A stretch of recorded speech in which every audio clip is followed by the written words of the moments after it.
Buffalo has 1-1 at 133. So we have a 6-3 total score right now through 3. And we're set to head to 149. So, again, not unexpected with these two pretty evenly matched squads. Win, the other team wins, the other team wins. 149, Kyle Schickel from Clarion, Kaleb Burgess from Buffalo. Schickel's attacking early there. You could try low single, but Burgess kind of gets him down in the front headlock, and you see him trying to spin, but he's got his elbow trapped there. And there you see the team score in the upper right corner.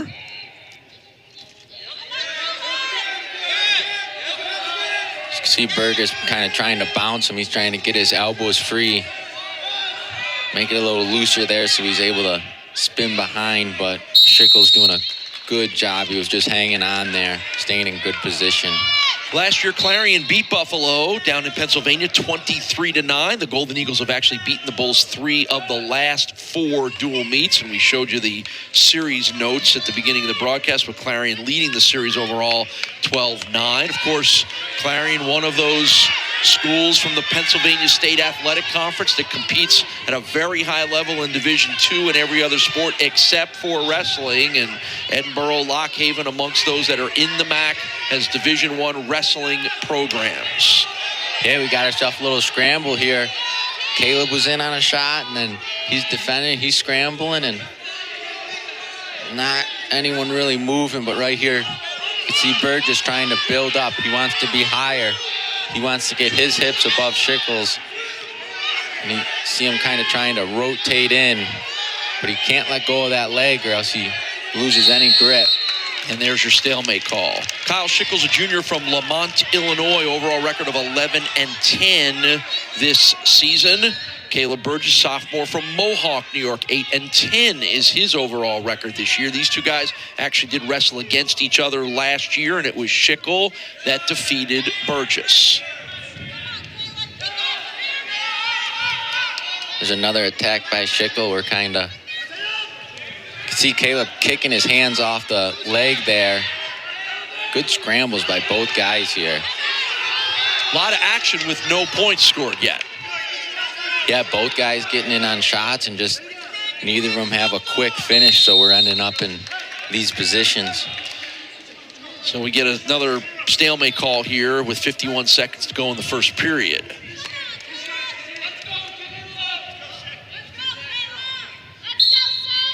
And you can hear the "Let's Go Kaleb" chants coming from the fans here at Alumni Arena.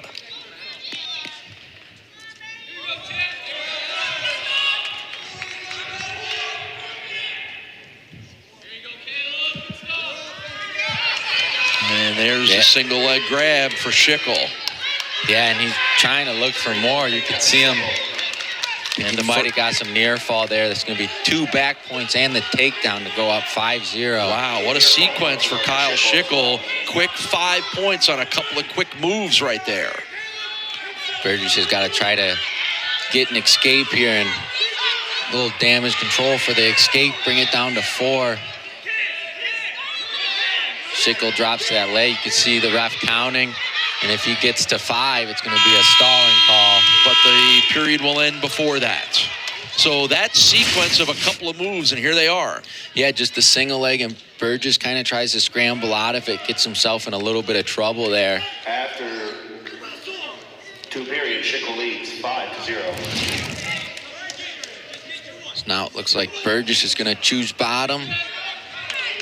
So just at the end there gets us our first points of the first period at 149. So we head to period number 2 with Kaleb Burgess having some work to do here.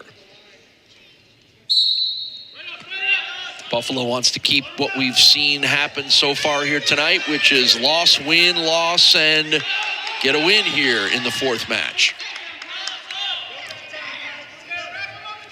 Schickel seems pretty tough on top right now. You can see him trying to go for near fall there. He's doing good. He's got that back leg hook to Burgess, just trying to keep it elevated, and really tough to stand up in that position when you can't move your ankle. And there's a 1-point escape for, boy, after Kaleb almost got awkwardly bent back over, he was able to get out of that. Yeah, you could see he was holding the wrist there, and that's the most important thing when you're on bottom. You want to just hang on to the top guy's wrist. That way there, if you're holding his wrist, he can't use his hands to try to keep you down and lock up some sort of turn. There is a slight riding time advantage right now for Schickel at 1:03.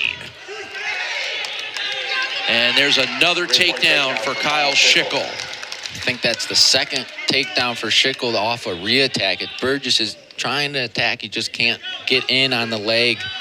And Schickel's using that as his setup to finish and get a takedown again. All right, so again, we're in that mode now where we're headed down to the end of the second period, and bonus points are in play for Schickel and Clarion. Yeah, riding time, too. That puts us at an 8-point deficit if it were to end like this, and this is where it's important for Burgess to try to get this escape here at the end of the period. 15 seconds left in the second.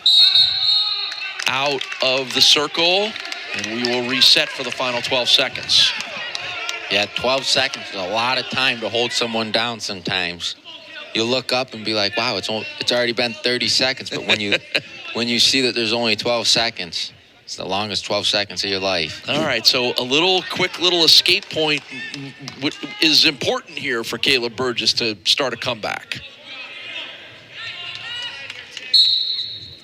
And Schickel isn't going to let that happen.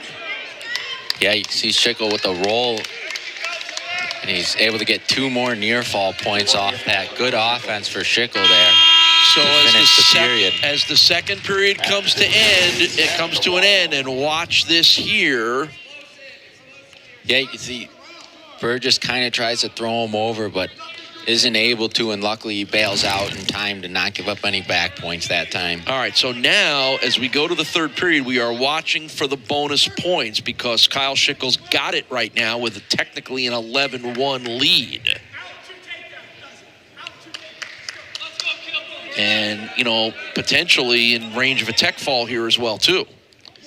Yeah, we'll see if Burgess wants to try to ride him out a bit, go for some near fall points, or what he's going to decide. He's got good forward pressure here right now.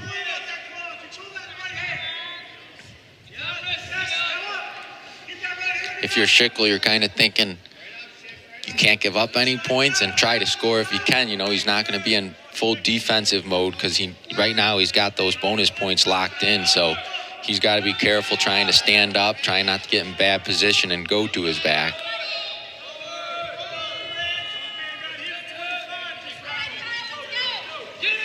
And Kaleb Burgess trying to stay aggressive here and trying to mount a comeback. They could see him trying to collect that wrist. He's not able to collect it, but he's good forward pressure, and just a hard ride right now for Burgess.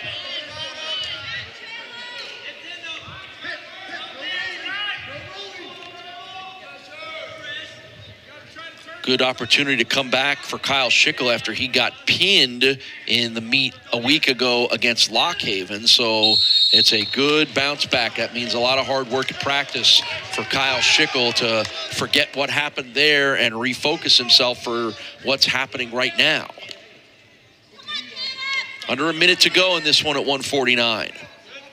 Clarion holds the 6-3 lead through our first 3 weights. Riding time's back under a minute, so that's not going to be a factor.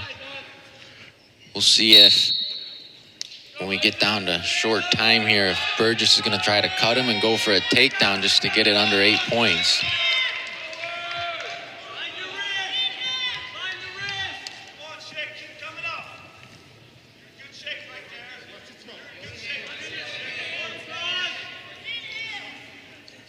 Burgess is really trying for a turn here.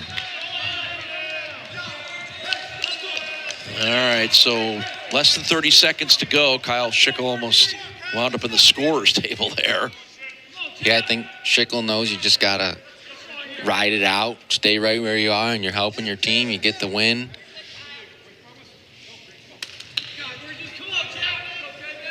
All right, so let's see what Kaleb Burgess is thinking about here. Going to be hard for him to win, but now don't let any more damage happen. Yeah, you can see him. He's probably going to try to come out front here. Doesn't look like it. Schickel knows that he doesn't really have to do anything now. Under 10 seconds to go. And it looks like this is going to be a major decision for Kyle Schickel and the Clarion Golden Eagles with a 10-1 victory. So Clarion is able to up their lead now to 10-3 for the team score.